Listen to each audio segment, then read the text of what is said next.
Throughout American history, there are always those who claim that aliens exist. To be even more specific, ufologists claim that extraterrestrials exist and experiment on humans in undisclosed secret locations. However, one secret location is said to be underneath the Arcoleta Mesa in Dulce, New Mexico. It is considered more secret and sinister than Area 51 and is much different. Area 51 is said to be a place where the U.S. government experiments on aliens, yet Dulce is a place where aliens experiment on humans. Dulce, New Mexico has a population of approximately 2,600 people and is the most significant community and tribal headquarters of the Jicarilla Apache Reservation. This part of NM has always had a heavy presence of UFOs and strange lights, with sightings as far back as the first humans to inhabit this area in NM. There have been rumors and conspiracies that there is a 7-story military facility in this location, known as Dulce Base. However, there is no hard evidence the base exists, but there have been people who claim to have seen the base throughout the years, and those who even claimed to have worked there. There is even a story about a man who saw the inside of the base and was taken there against his will, in cattle mutilations. The story of Dulce Base first begins with a rancher in 1975 when he called the police for a dead cow. The rancher initially thought a predator killed the cow. Officer Gabe Valdez responded to the call and drove out to investigate the strange death of the cow. When he arrived, he discovered that the cow was drained of all its blood and most of the organs were surgically removed.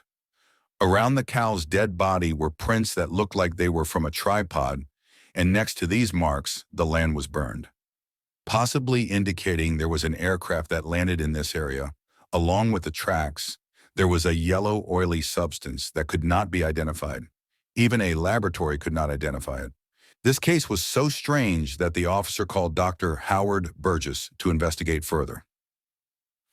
The strange part of the cow's death is that even 3 days later, no predators or scavengers would go near it, and it was also not decomposing as it should have. Over the next few months, 17 animals will be killed similarly. Those who were investigating the deaths of the animals even started to get sick and had symptoms such as headaches and nausea. At this point, Dr. Burgess decided to check the radiation levels in the area, and it showed levels twice what they should have been. Also, the investigators who were working at night saw orange lights moving silently through the sky. Those working during the day saw black helicopters circling the sky. The team then decided to investigate if there were any other cattle mutilations in the area, and they discovered that there were over 8,000 animal mutilations reported. The FBI was aware of the mutilations as well, and according to the FBI, they stated, "It was consistent with predator action, and there is no federal interest in continuing an investigation." Witnesses. Paul Benowitz had an electronics company in Albuquerque, New Mexico. He had a master's degree in physics, and as well as served time in the Coast Guard during World War II, and was a PhD candidate. His primary clients were the Air Force and NASA.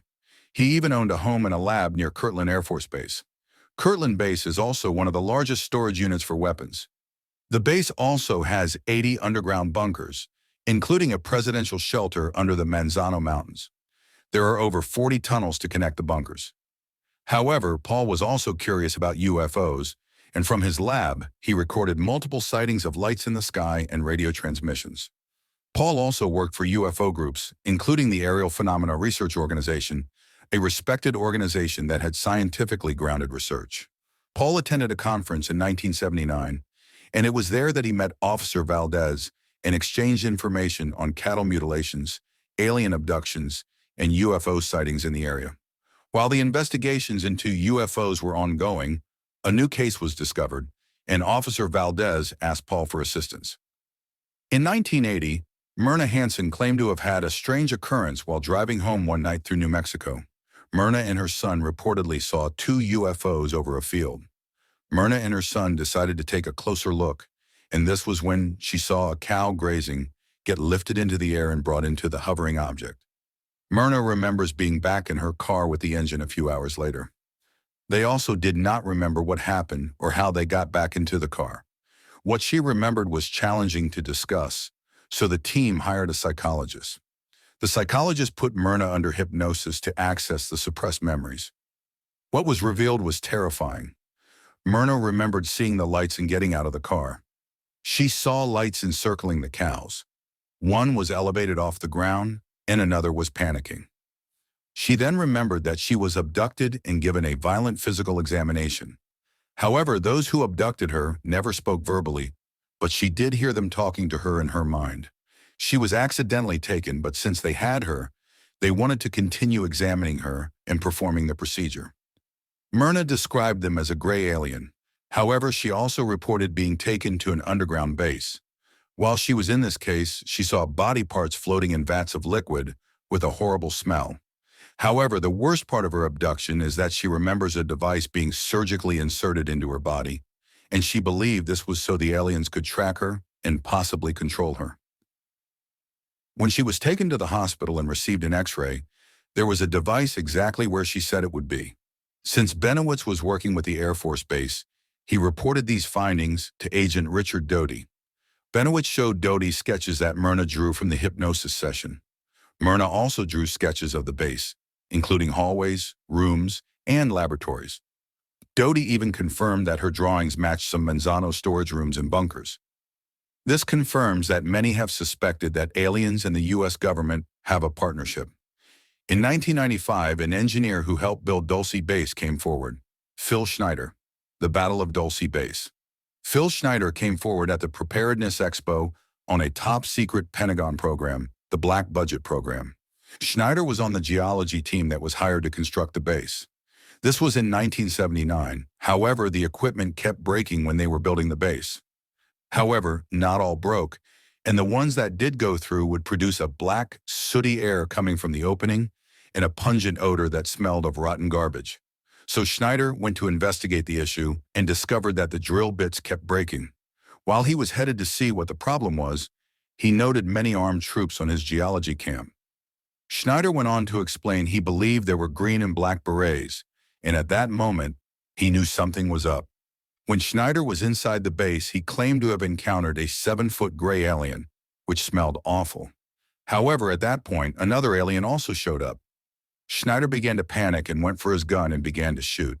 He reportedly hit one of the aliens, but the second one began to fire at Schneider, and he was hit.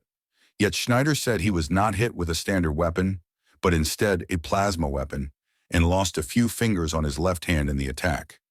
Schneider later developed cancer and claims it was because he was hit with the plasma weapon. Schneider was rescued from the alien attack by a Green Beret soldier who had followed him into the base. Schneider made it out, but that day 66 others did not survive the attack. This incident has come to be known as the Battle of Dulce Base, alien pact with the U.S. government. It is said that the U.S. military accidentally drilled into an alien military base that had been there for over 400 years.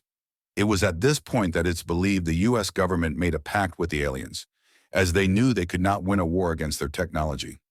The deal included aliens giving advanced technology to humans, and the U.S. government would have to cooperate and give them humans to experiment on. Phil Schneider thought it was wrong that the U.S. government was hiding this and became a whistleblower. He felt the American people had the right to know what was happening in bunkers underneath the United States. Yet was Schneider wrong?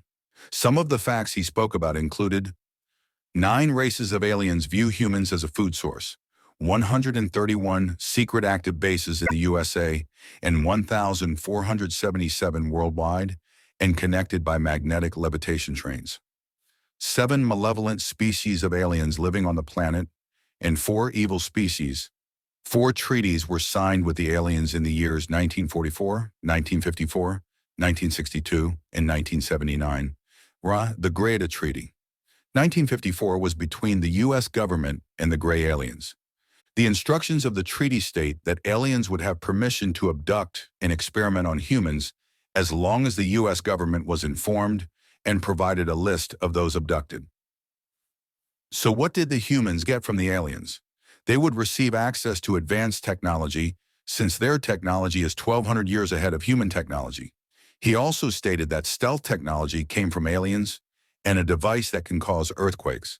And some claim that this device caused the San Francisco earthquake of 1989 and the 1995 Kobe earthquake, and apparently it was a weapons test. Phil then continues to claim that the 1993 World Trade bombing and the 1995 Oklahoma City bombing were caused by miniature nuclear devices created with alien technology. Schneider also goes on to state that AIDS and other viruses were created as a way to control the population, and he believed it was to establish a new world order. It is part of the long-term alien plan to take over the plan, which involves eliminating 90% of the population. Since Schneider became a whistleblower, he was under constant surveillance by the government.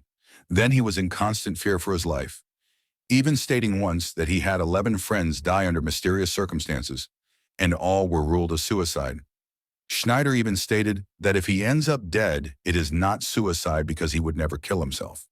He stated if that happens, it would be murder. January 1996. 4 months after his lecture, Phil Schneider was found dead, and it was ruled unknown. However, he did have tubing wrapped around his neck 3 times and tied in a knot under his chin. This did not make sense since Phil was missing fingers on his left hand and minimal movement in his shoulders, as well as brittle bones from cancer. The medical examiner even refused to visit the scene of the crime. The deputy on the scene stated there was nothing tied around his neck. However, he also did not photograph the scene. However, Mr. Horner from the mortuary called Mr. Coleman and stated he found a tourniquet around his neck. Mr. Horner wanted this investigated, so there were 2 conflicting stories with no photographic evidence for proof. However, Schneider's blood and urine were collected, but never sent to a lab. And when the family asked about the samples, they were told they were sent to a lab, but went missing. His ex-wife went to get his things, and they were all gone, including recordings of his lectures and research and his evidence from DULCE base. It, however, even got weirder when an obituary showed up in the paper claiming he died of a stroke, but Schneider's family did not write it. It is believed that over 180,000 aliens are working at DULCE base, and according to Schneider, the plan is to depopulate the Earth by the year 2029.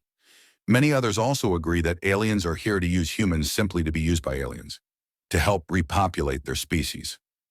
Also, there is no evidence that DULCE base exists or does not exist, meaning